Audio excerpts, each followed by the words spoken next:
Continuous jazz on Jazz in the AM. That's music by the Brian Baggett Trio. Groovin' and swingin' at Green Lady Lounge, and the name of the cut is entitled Doorman. It features Brian Baggett on guitar, Taylor Babb drums, Ben Tervort on bass. Now, Brian Baggett was a leader of a group called Dojo. They were a jazz fusion band. And we heard music from a band that started in New York City in 1997. The name of the band is called One for All. And the name of the CD is called Big George. It's not in honor of George Coleman, the tenor saxophonist, but I guess they just decided to call it Big George. But anyway, the cut you heard is called In the Lead.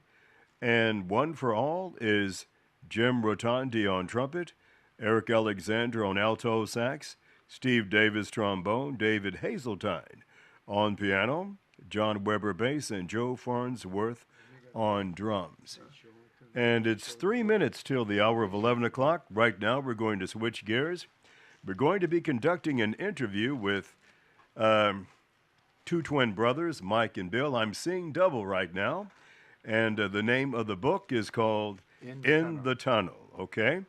And how are you guys doing today? Fine, Thank you, sir. Well, that's great. Hey, could you guys tell me a little bit, tell the listeners a little bit about yourselves, where you all grew up in, where you were born, when you were born, where you grew up at, and tell us a little bit about yourselves.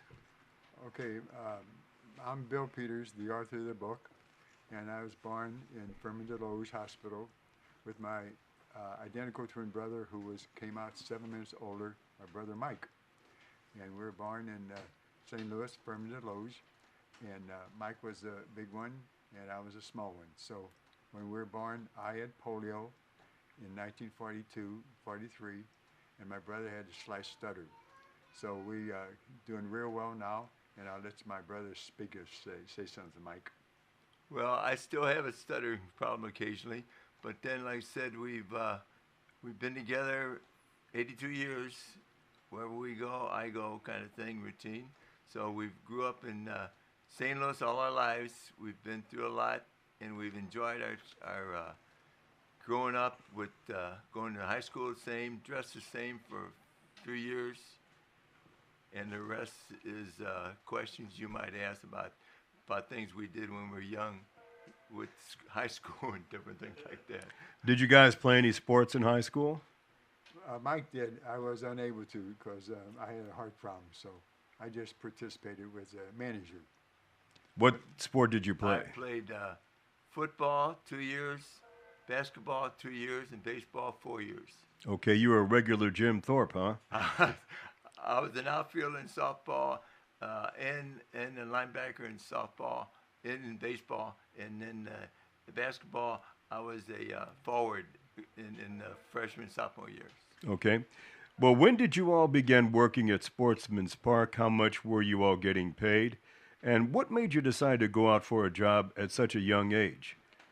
Okay, And why did you, okay, go on right, to tell us a sorry. little bit about that. All right. Basically, we started in '57 as a tribute to my mom and dad.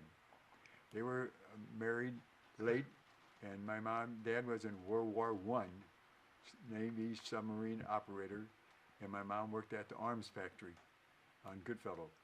And we decided to write a book and dedicate it to my mom and dad. So that's how we got started. We got started in '57, and Mike can tell you more about the prices and wages. Go ahead, Mike. I think we started game. We got paid $3.85 an hour, $3.85 a game, and doubleheader $5.15 for a doubleheader. Okay, so what'd you guys do with that money? That's how we wrote the book to support my mom and dad, to pay tuition to St. Mary's High School, our choice to go to high school at St. Mary's Catholic School, all-boys school. Okay.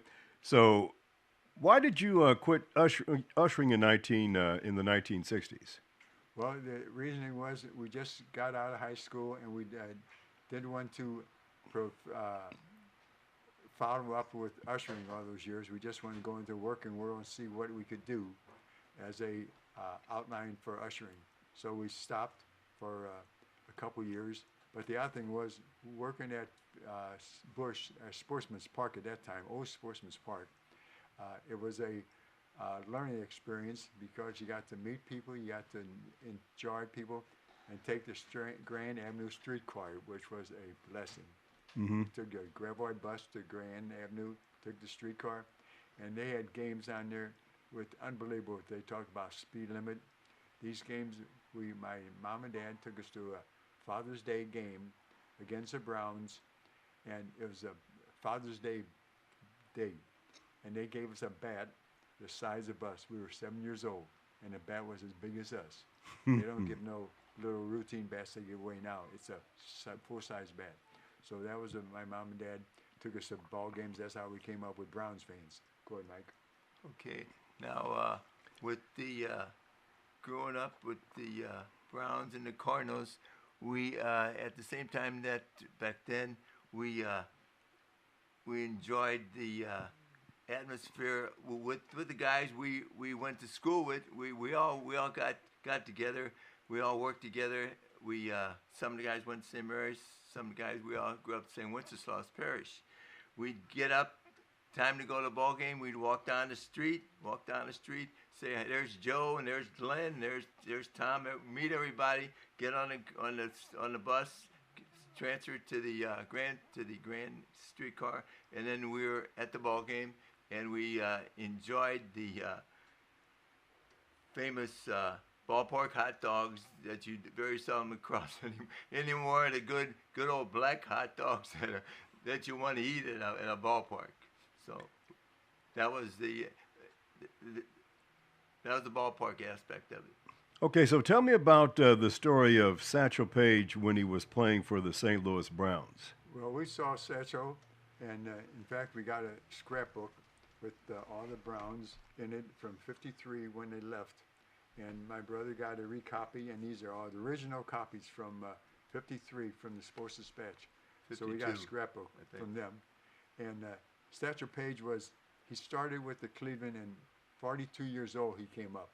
And he pitched for the World Series and helped Cleveland win the World Series. But then the Browns signed him 6 years later at 48. 48? 48. Wow. 46 or 48. And then it seemed like he was ageless because they never did know how old he was. And they had one day when he retired, they gave him an old Satchel boat so he can go fishing in his old good old truck. And he towed the boat, and that boat was old Satchel on the side of it. And he would surprise you with junk. Ted Williams said at one time he was the toughest batter he ever faced because Satchel had every pitch he threw, he knew it had a name for it. And he threw 20, 30 pitches, and he knew every name for every pitch. He was a phenomenal ball player. And the Brownies were as a team to enjoy, fun, and they might have lost games, but they made you interesting. They had gimmicks that outdid everything, like tell them about the midget. In 1951, Bill Veeck was the owner then. He had a something special for every kind of game. So this game, he starts leadoff with a 3'7" Eddie Cadell. Midget. Yeah, I read about him. Midget. And he brought him to bat. So in the book, the recent article in one of the books, Brown's book, they had said Bill Veeck had a sniper across the street in case he would swing the bat, he'd shoot him. That's what it said in the book. In the book. So Eddie Cadell, he took the place of, I think, Sauer. Sauer was the batter he replaced, and then the pinch hitter was Jim Delsing. Another good ball player that the Cardinals, and I believe Jim Delsing's son or grandson's the same Delsing that's the golfer, go on into golfing in the St. Louis and won PGA kind of thing. So they were good years. The Browns was always famous for having good players, But then, just like the Yankees now, they in turn buy up the good players. So we've had players that win 20 games. Next year, Yankees picked them up.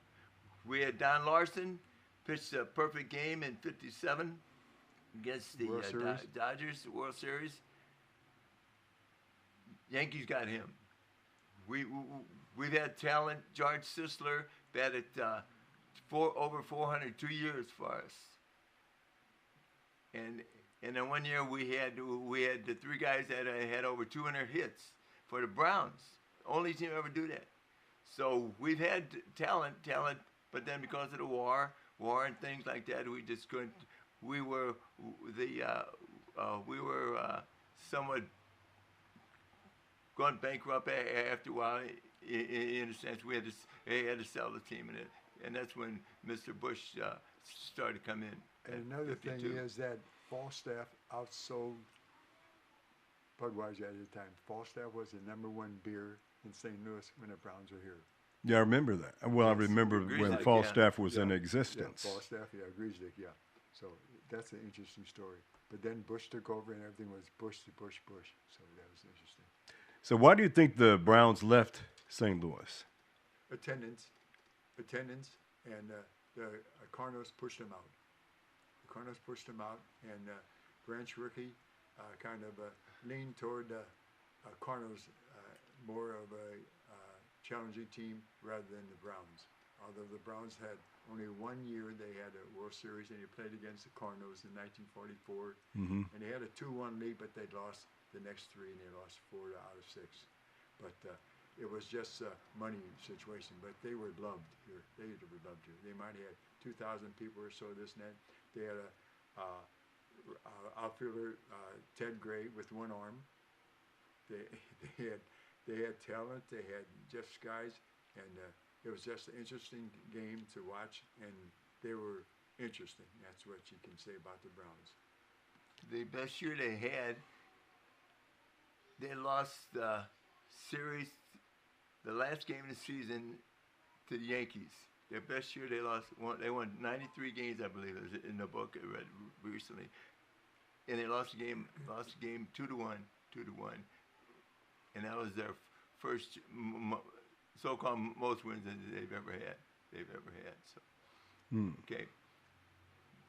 So, how long did this one-arm player play for the Browns? I think it was 1 year. Maybe 1 year. Then the guy in charge, National American League, decided he couldn't play. He just barred him from the game. That was it. You can't have a one-arm guy. What I understand was he was a very good player. Very good player. Ted Gray. He was a very good player. But the commissioner at that time said, hey, you can't have a one-arm ball player out there. So they just released him. It's a shame. But, Beck was doing stuff like that. He was just a gimmick man, and he drew the crowds and was fun.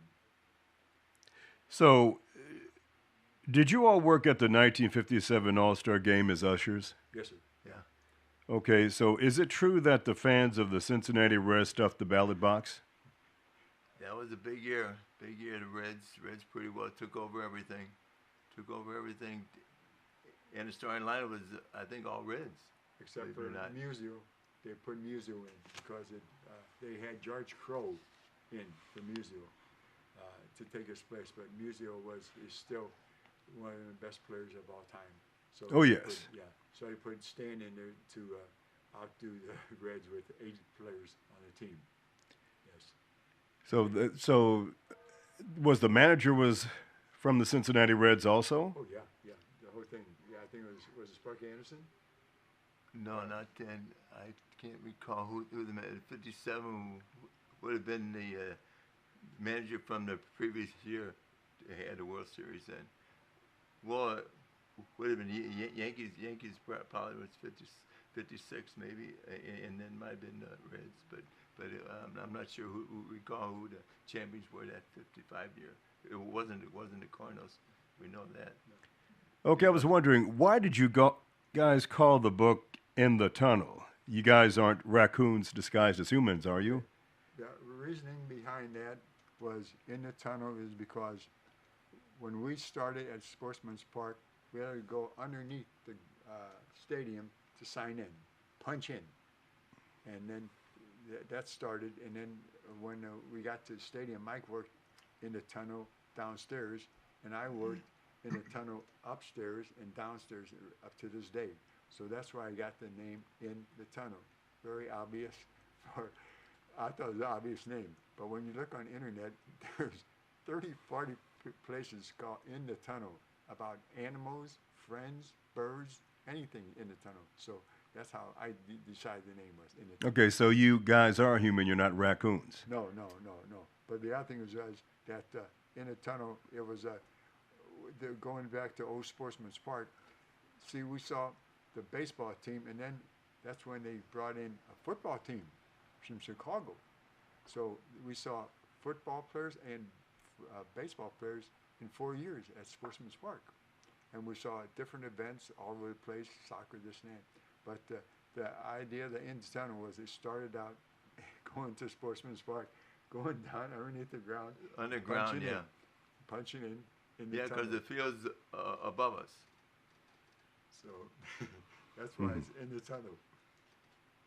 Okay, so how many years did you both work as ushers at the Three Bush Stadiums? 41 for me. 41 years? 41. Well, I bet you guys got some stories about some players, don't you? We got, Yeah, well, in the book there's some, and then some that's not in the book.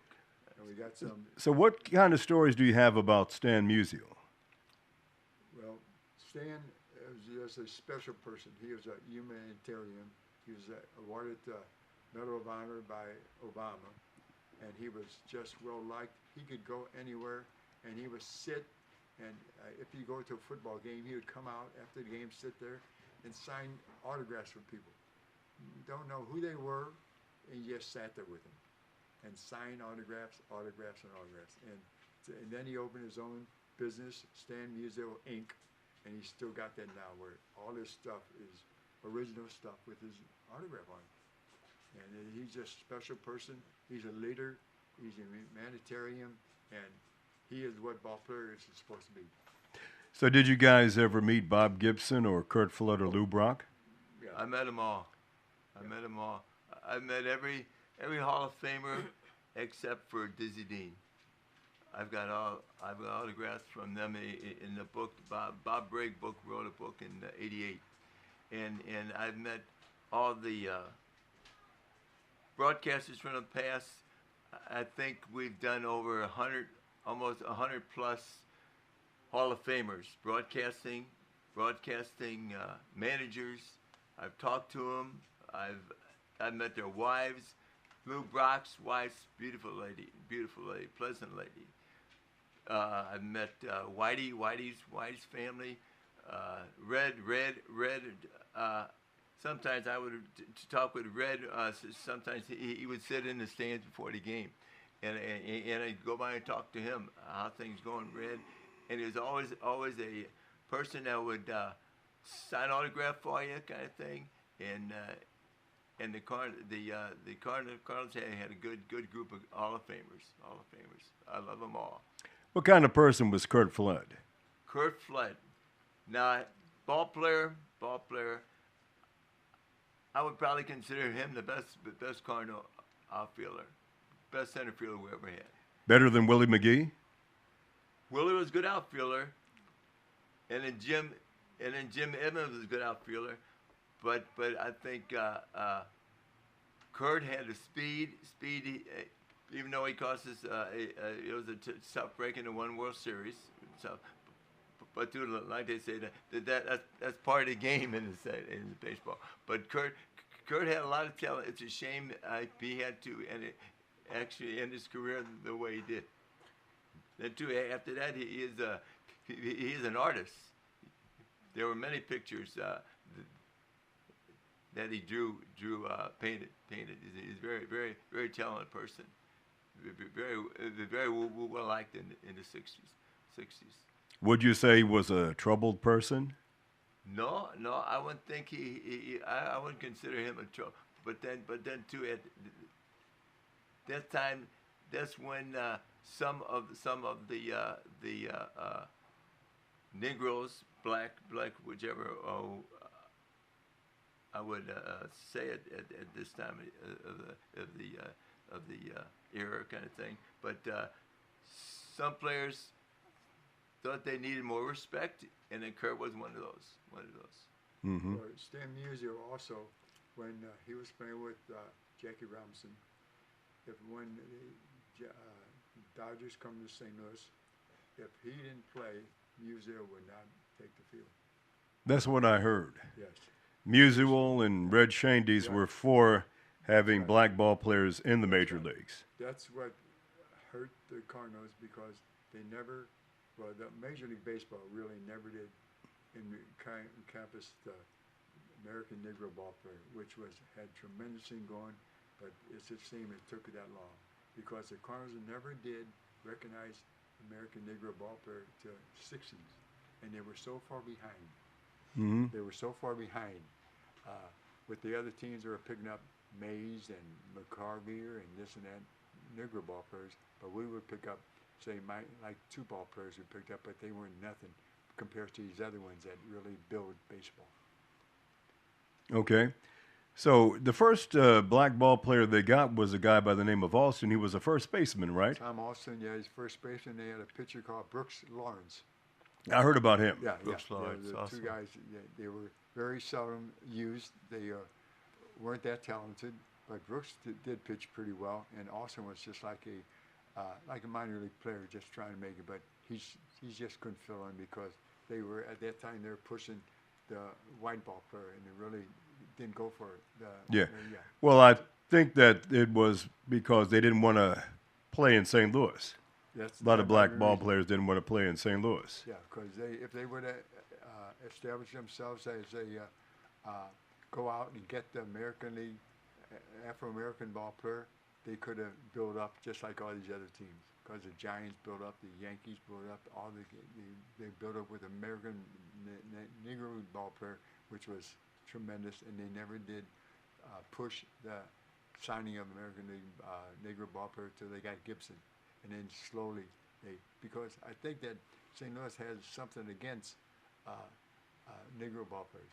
I don't know what it is, but they just never did have the thing to go out and get a good, solid athlete. Now, It's basically the racial atmosphere here in St. Louis back yeah, then. Right. That's the key. St. Louis Yes, was never. Yeah. So what total games did both of you work as ushers? Okay, as in the book, it says we worked over 6,000 plus games. 6,000 plus games? Yeah. Jesus Christ. Yeah, we very seldom. Well, probably Bill had more perfect attendance than I did, but then I would always come up with more first communions, graduations, or unexpected things to take a day off. But we pretty well make every game. We make every game. Yeah. Yeah, we took the steering gear in the streetcar to start off with. Then we went to the bus, and then we went to, we got a car, and then we drove down there sometimes. And the parking has just been ridiculous down there. It was real nice. And now they charge us $5 to park, or we got to park from here to Hampton. Trip. That's right. Distance, you got to walk far. 800 feet or so just to go, to get that far. Mm-hmm. But but they say it's a tribute, but you got to have, okay, you have to have legs, and my legs are just bucking, with 82 years old, but we're still in there, and we just go everything, and I use my cane, my brother takes me up 33 steps, we get there, we go down, and we're making it. That's because I love the game, just like Musial said. Why were you all Browns fans instead of Cardinal fans? Well, because my mom and dad grew up with the Cardinals. My mom had a book, autograph ball with Burley Grimes and some of the Guest House gang. But then when we were just growing up, the Browns were still in St. Louis. And my sister, in fact, she loved the Browns. She worked for Rawlings. And all of a sudden, we decided to go to ball games, and my mom took us to the ball games. The Twilight doubleheader, they had gimmicks. Bill White had gimmicks. Twilight doubleheaders, Ladies' Day doubleheaders, ball games, everything, gimmicks to get the people in there. So mom, dad, my mom took us to Twilight Ladies Day doubleheader. Twilight, 6 o'clock. The game was over at 10. Both games, we were on the streetcar going home in 4 hours. The ladies Two were games. free. Two games. And both games are free. You get in the first game, you will see a doubleheader. That's it. And it was fun, fun, fun. And that's what the Browns were to everybody. So explain to me, what is an usher? What are the responsibilities of an usher? Okay, it's in my book, and it's just different things. Like we said, you got 14 categories in the book. And one is an usher, and we described what an usher is, what he does, and to meet people, greet people, wand the people to make sure no knives or guns come in, and just be respectful of the people and enjoy the game and be yourself and let the people know that you're an usher for them and not just for yourself. Okay. So Right. I'll say an usher is not just there to stand there and watch the ball game. Our job is to watch what's happening at the ball game. We have people in my fall, people get hit with a ball, rush down there, take care of them. People spill something, there we are, take care of them. The fans are always important to us. We respect them, they respect us. I must talk to 200 people a game, at least actually coming in the ballpark. Ballpark, my first job is a ramp, greet people coming up the ramp. And we always have the kids with the ball gloves. And it says, well, where you headed, little buddy? Well, 452. Well, you ain't gonna catch many balls up there, little buddy. but then I said, well, I just happened to got a ball here from batting practice. How would you like a ball? Oh, Mom and Dad, look at this. So then I've got a new little buddy. Take a picture with him. I got a new friend every time they come. Well, I don't think they're expecting the ball every game, but then like I said, we used to in the past had a chance to get a baseball before the game. Ball would go in the field. You'd get a ball, see a little kid, and next day, all right, the ball game, make that little boy's day for him. I want to ask you this. Now, this guy is going to be going into the Hall of Fame this summer. He only played for the Cardinals for 1 year. Did you ever meet Dick Allen when he was here? Yeah. In St. Louis? Yeah, Dick Allen was the guy that probably started out with actual work gloves, as the so-called batting gloves. The big man, and he actually used those for his so-called better grip on the bat. But he's a good ball player, big, good, strong man, good hitter. Yeah. Now I don't know was he going to go in this year?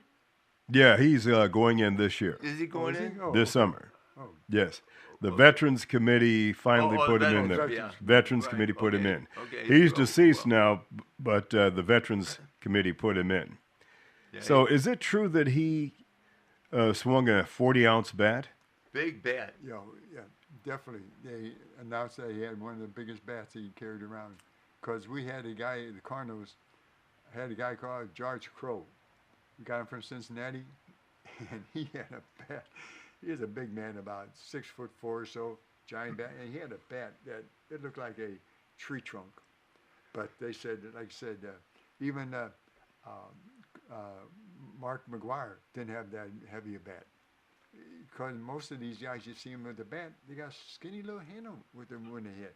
But the thing at the top, they made the contact and their power. So, but, Okay, now, there were, when I read the book, it said that there were 2 sets of ushers that worked at Sportsman's Park. Could you elaborate on that? Other ushers? Yeah. Twins? Yeah, they said that there were 2 sets of ushers that worked at Sportsman's Park. one time we had, I think, 3 sets. Yeah, there We had a was younger set that was younger than us, and then we had an identical older set, ones too as well. and we had an older set of brothers that passed away. But the younger set was with, I think, one of our supervisors' grandsons, I think. That was the youngest. So, and then somebody said that we even got some more down there now, but they don't express themselves and let them know. But we had one time we had 3 sets of ushers down there. Oh, okay. Well, I think there might be a brother and sister twins down there now. Not identicals, but these were identical. Fraternal, All yeah. 3 of us boys were identical twins. Older one, older than us, and then the other ones were younger than us. But we were 82, and they must be in their, I'd say in their maybe early 30s, 40s. Wayne's kids, Right. Grant's kids, yeah. So, what are the different positions of an usher?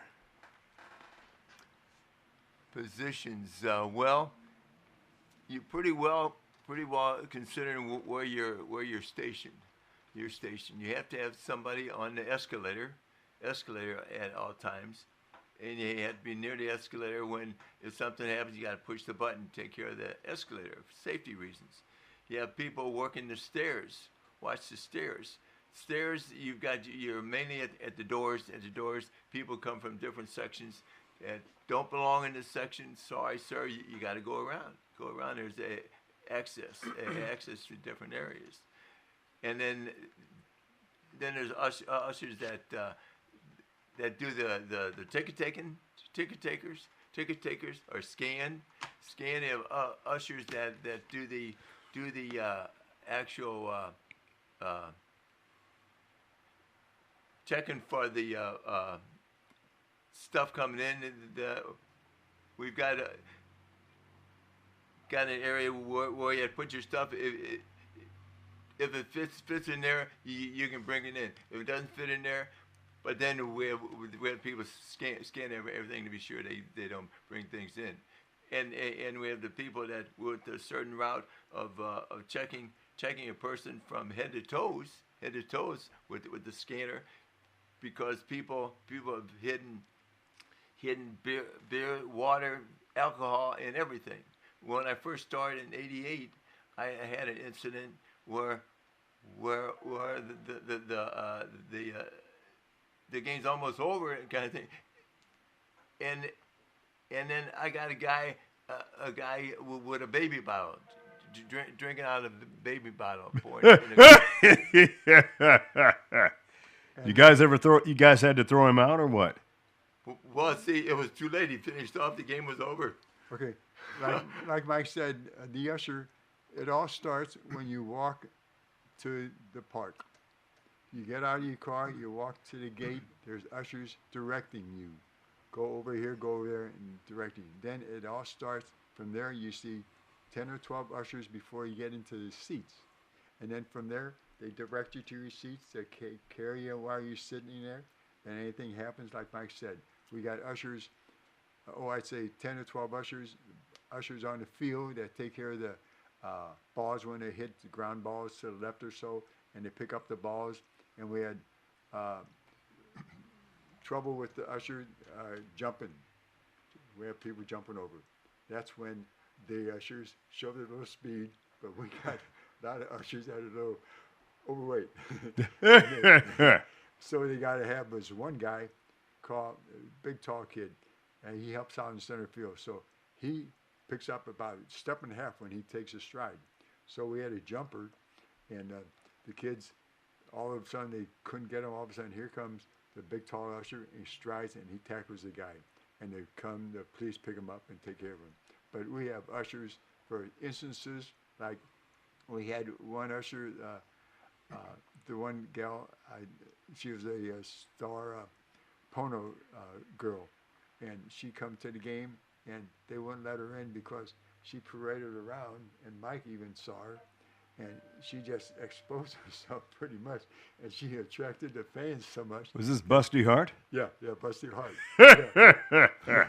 So Busty Hart came, and they had to excuse her, and she says, I paid for just like everybody else. I said, there's nothing wrong with me just wearing halter top. When you go halter top with that much expression, Yeah. A halter top is nothing. But Well, no. too, I think at that day when she was going to come, there was rumors she was going to rush the field and try to kiss Ozzy at the time. And prior to that, she had been to Baltimore, and she jumped on the field and got Cal Ripken. So she was popular around. So we had to have, okay, section. We need an usher over here to help the crowd control here. But too now talking about more usher jobs. Before the game, all our promotions, somebody's got to put those boxes out there. We have 6 or 8 ushers use forklifts. Another 10 or 12 put setting them up. Those are usher jobs too. So you've got a lot of jobs that ushers do. Okay, what are the differences between Sportsman's Park and Busch Stadiums 1 and 2? Well, Sportsman's Park was a friendly park. It's a people's park, and they have in a bad neighborhood. But the people enjoyed the game. But the other thing was sometimes the people on the outside would draw more people than the Cardinals team. Because I was working the ramp one time, and all of a sudden, they said, I looked on the ramp, and there were 30, 40 people on the ramp behind the game. And I couldn't figure out why. Well, I looked over, and at that time, like I said, a different part of the neighborhood, and they had nice little girls across the street exposing themselves and saying, come on over, and it was fun. But like I said, it was very enjoyable. It was a different part of the neighborhood, and it was. Then they had a lot of people walking around with different stuff and trying for ask for money, this and that. But it was ballpark. That's before Bush took over. When Bush took over, he changed the idea, and he wanted more lights and more Cardinal stuff. Because, like I said, Bill Beck was a gimmick person. He enjoyed himself, this and that, but he just didn't have the money like Bush did.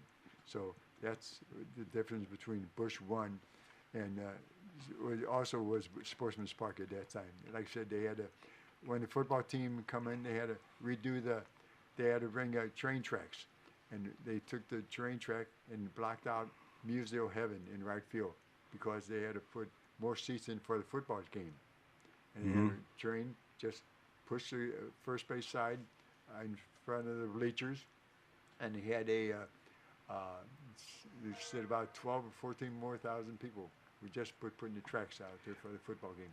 Okay, tell me about the time. Tell the listeners about the time when a man was caught streaking during a Cardinals-Phillies game.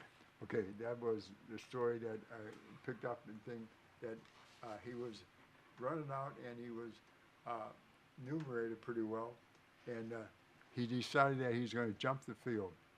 So the idea that he jumped the field and was racing around, and he tried to get past everybody, and he slid around and did a somersault and went in the plate and made it before they picked him up. That's how good he was. He maneuvered all around and did a somersault and went in slid in the home plate. What year was this? Well, I forgot what the year it was, but that's the one I put in the book about the guy trying to get in, and he slid in the base and outdid the guy and did a somersault and scored the base. So I don't know if that was Philly game or what, but.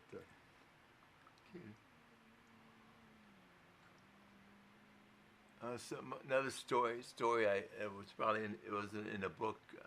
An incident when Mac broke the record, 62 and then 80, 70.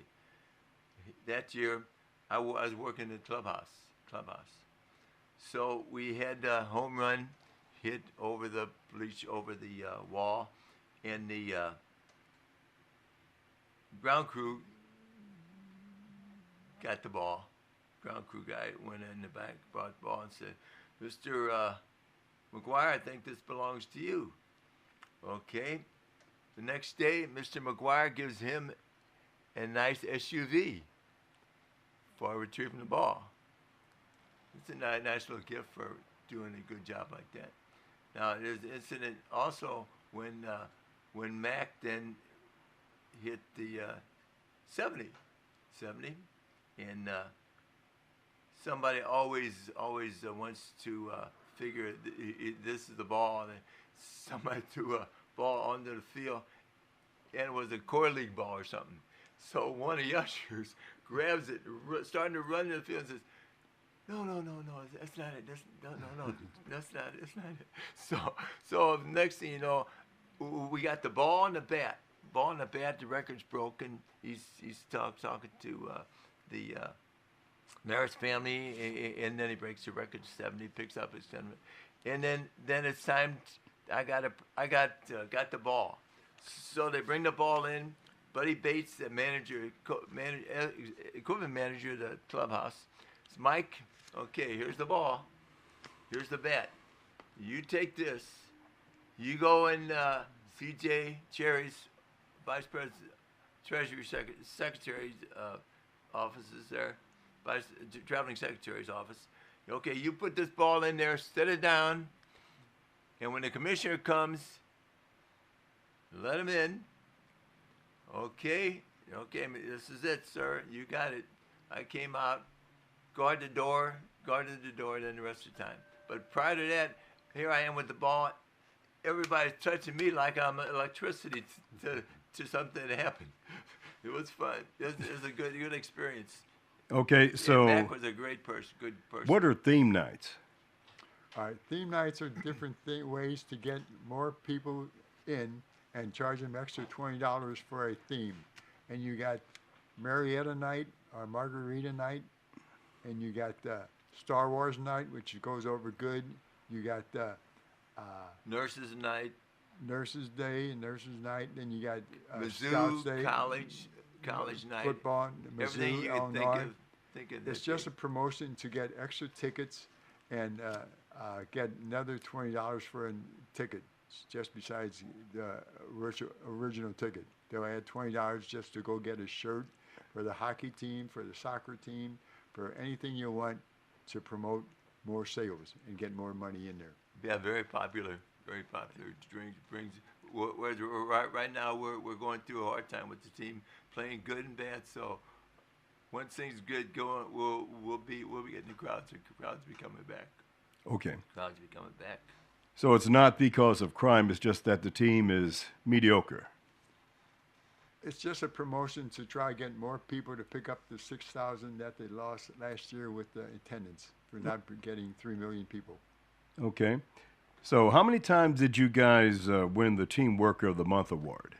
Okay, I think I got it 4 times, at least maybe 4 times, and Mike got it, I think, more than me. I might have 6.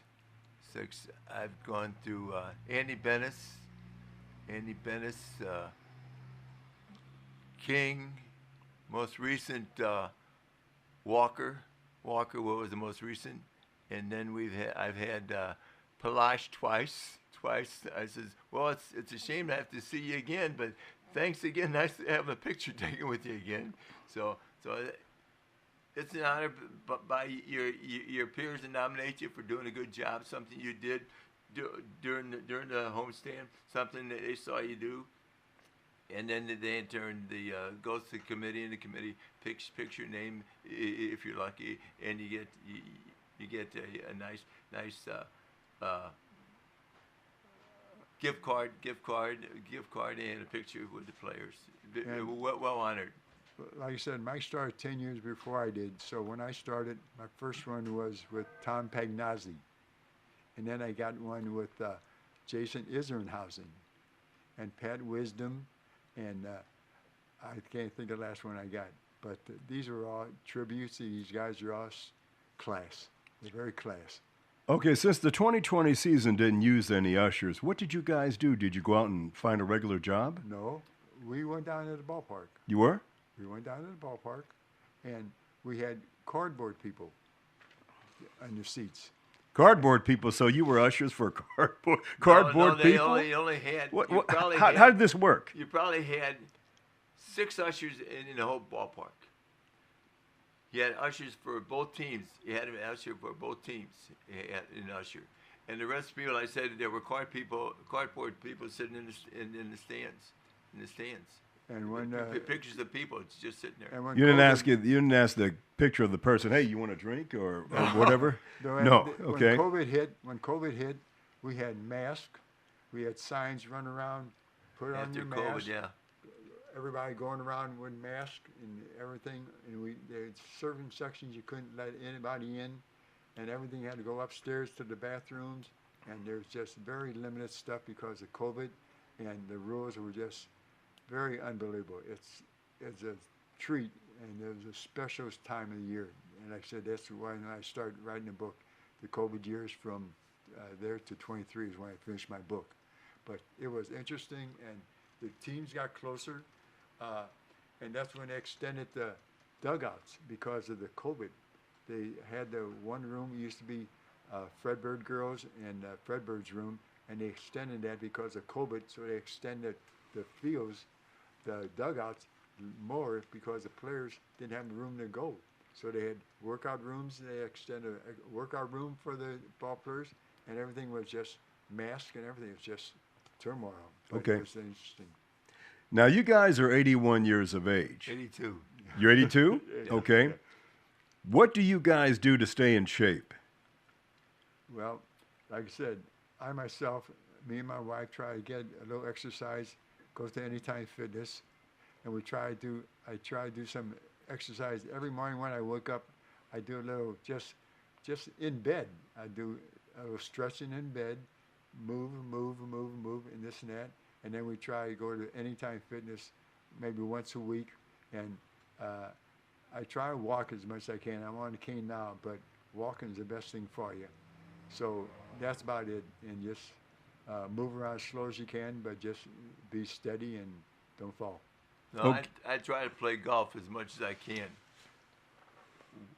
Well, I hit the ball right or left. I'm left-hander, so of course the ball is going more right and then maybe going left or straight. But I'll try to go to the Y and walk the ramps kind of thing, and then maybe do little isometric stuff kind of thing. But the most of the time, I try to get out somewhere, and then I'm still walking pretty good. I've never really had a problem with injuries.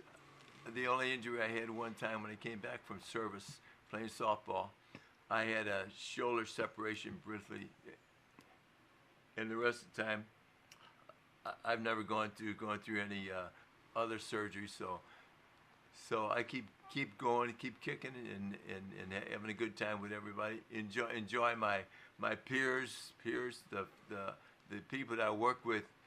Is a joy to work with, and the fans. The fans are the greatest fans in the world. The people family support I've met and, through the years.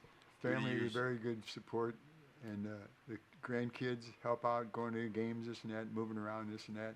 But like I said, I've been unfortunate. I had a heart valve put in for 32 years already, and then you got 3 defibrillators put in already. So the Lord keeps me going, and my brother takes care of me, and I just love him, and we just do the twins. That's what we're noted for. Mm-hmm. Say if I wanted to be an usher, some teenager wanted to be an usher, what advice would you give them? Okay, like I said, it's in the book. We give them the phone number to call, and just tell them that, yes, you want to go in there, and you're going to be yourself, and you're going to be for the customer. It's not about you. You take care of yourself, you take care of the customer, and you take care of the Cardinals and present them as a good organization and work for them and do your job and then go home and get some rest. Respect is the main thing. Respect others as you would want them to respect you. And it says like greeting people, saying thank you at the end when they leave, see you again next year kind of thing. Just like this last homestand when the guys left, I said, "Guys, have a nice Father's Day, or a Mother's Day kind of thing." If we're home during, got my little buddy here. if it's Mother's Day or something, guys, ladies, have a good Mother's Day and see you next year. And two, I've made so many friends through the years. I just love all the fans I've got. I love them all. Well respected. I respect them all, especially the little tykes. Little tykes, and I've one little boy. I've got a boy. I've known him since he's going to be 12 now. Every year, I would give him a baseball. First time I saw him, he comes in, and I used to call him, "Hi, little buddy," when we first started walking. He's 12 years old, and he just moved to Minnesota. So now last year I had to send him a ball, and every ball I put happy 12th year, happy little buddy, and now his name's Dylan. I call him Dylan. Dylan, happy birthday, Dylan. Another year's coming. So I send him a ball this year to Minnesota. So Dylan's one of my buddy, and he'll be looking forward to one in October. Okay, so what are your plans for the future? Work until we can't. Working until we just our legs don't give out, and just keep on going up. They keep on keeping us down there, and work until the Cardinals try to get another winner. And they're a good organization to work for, and they support us, and we enjoy them working for them. I want to ask you before we wrap things up, what is your prediction? How do you think the Cardinals will finish this year? Well, Mike, you still go first. Well, I think we got a shot at the playoffs. We hit when we hit. We can our pitching can go 5. Our bullpen's off and on. We got the challenge, but then we hit. We've been known to come back at games, and it's going to be a challenge. But I think we can make the playoffs. Well, okay. As for Mike, I think that it depends on the ball players if they want to play. These are young kids that just are finally growing up and try to play more than they can. In the beginning, they play 9-game winning streak, and they're getting tired. They need some rest. They need to work as a team and listen to each other and think of the fans that are out there, because the reasoning they're so far behind is because the fans lost their respect. So they got to get their respect back and go for a winner. And that's what they go for, a winner, not just the playoffs, go for the World Series. Well, there you are, Mike and Bill Peters. In the Tunnel is the name of the book. It's a very good book and a very entertaining book. I suggest that you read it. Can we get this at a bookstore, or how can you get the book? No, the best way to do it would just be, we got a little card we give out, and we don't go through Amazon. We just went to, we go through outright, either to the ballpark. You can go to the ballpark and ask for Mike or Bill Peters, the twins, and we'll get you a book. And the other way is just, you can, you see, I get a phone number here. You can just call me, and we'll get your book, or just text me. And the phone number is 636-253-2226, and that's Bill Peters. And you can text me, and we'll get you a book. We'll mail it out to you. And other than that, the sales are going good, and we enjoy all the people who purchase our book, and we're looking forward to selling more. Thank you. Okay. Thank you all for coming in. And the book is called In the Tunnel. Very entertaining book. I suggest that you pick one up. Thank you guys for coming in, and it's been a pleasure. Thank you, sir. Go Cards. All right. Thank you. Right now we're going to get back into the music. Here's the music of the Brandon Woody Trio. This is from their latest CD, and the name of the song is called Perseverance, something that we all need to have.